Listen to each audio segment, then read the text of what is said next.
4 astronautes ont décollé mercredi pour une mission historique vers la Lune, marquant le grand retour des vols habités lunaires pour la première fois depuis plus d'un demi-siècle. Une foule de plusieurs dizaines de milliers de personnes s'était massée aux abords du centre spatial Kennedy de la NASA en Floride pour assister au lancement. À bord, les astronautes américains Reed Wiseman, Victor Glover et Christina Koch, ainsi que le Canadien Jeremy Hansen. Cette mission très attendue ouvre un nouveau chapitre de l'exploration spatiale habitée. Si le vol se déroule comme prévu, l'équipage établira un record en s'éloignant de la Terre plus que tout autre être humain auparavant. Contrairement aux pionniers d'Apollo 8 qui avaient effectué une mise en orbite autour de la Lune en 1968, les 4 astronautes ne s'y arrêteront pas. Leur trajectoire les conduira au-delà de l'astre lunaire jusqu'à environ 6400 km plus loin avant d'amorcer leur retour vers la Terre.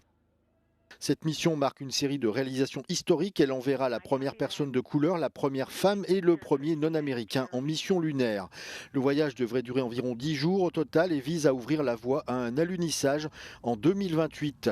Contrairement à Apollo qui se concentrait sur la course effrénée contre l'Union soviétique pour être le premier à planter un drapeau et à laisser des empreintes, Artemis est conçu pour permettre aux États-Unis de retourner à plusieurs reprises sur la Lune dans le but d'établir une base permanente qui servira de plateforme pour de nouvelles explorations, notamment la planète Mars.